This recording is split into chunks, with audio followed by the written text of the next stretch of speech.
Hello, here we are at the 18th TESOL Macedonia-Thrace conference, and with us now is Nik Peachey, who is very, very well known, of course, for his work with learning technologies.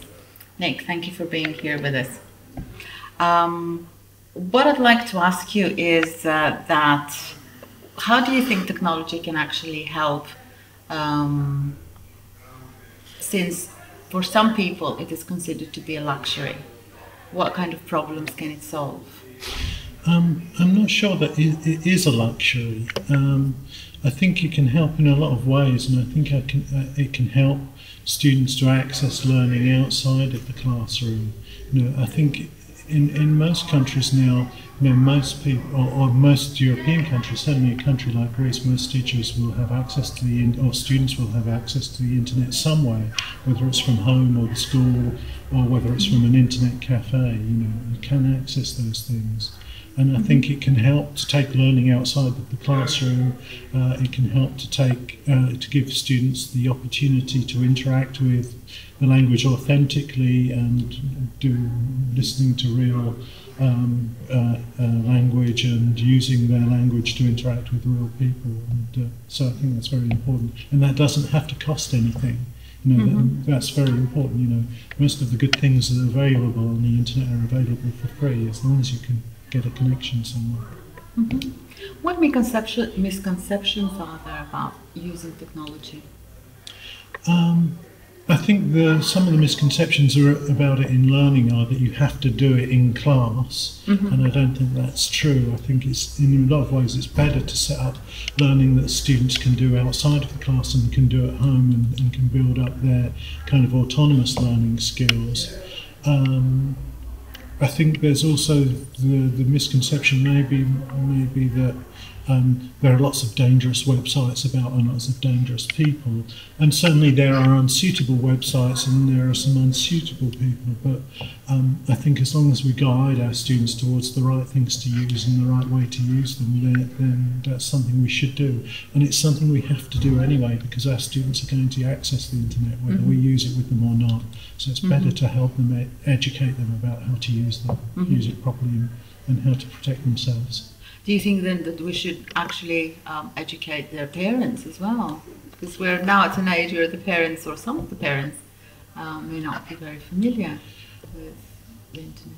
I think it'd be very useful to educate the parents in terms, especially with younger learners, in terms of things that they can do with their kids, and to help guide them, and sort of some of the things in potential dangers to watch out for with their kids. I think it's also a good way of building more contact between the school and the parents. And getting parents involved in their kids' education, and studies show that parents who are involved and engaged in their kids' education, the kids do that much better. So, and often there is that kind of separation. Yes. There's the occasional note home. I get them. I'm a father. I get the occasional note home from my daughter's school, and that's it. I'd like to be more involved in contact. Now, as a teacher trainer, and an author, what would you like to? What do you wish had never been invented?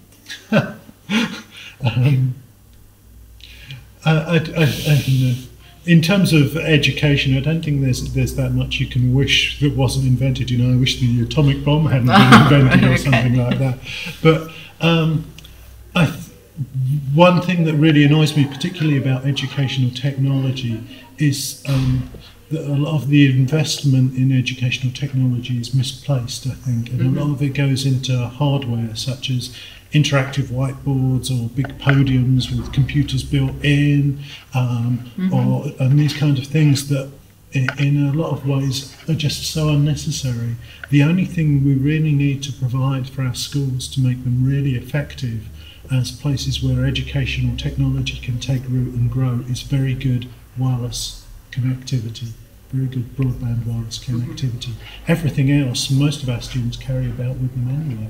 They have their internet connected iPad or a laptop or an iPad or something like that, or a mobile phone. Yeah. We don't need to buy lots and lots of hardware. We just need good connectivity that is easily accessible. And now, what do you think what do you wish you could invent yourself to solve problems? A money machine. Oh, yes. Please start working on that. Well, my invention, I guess, would be. I mean, a money machine isn't far away.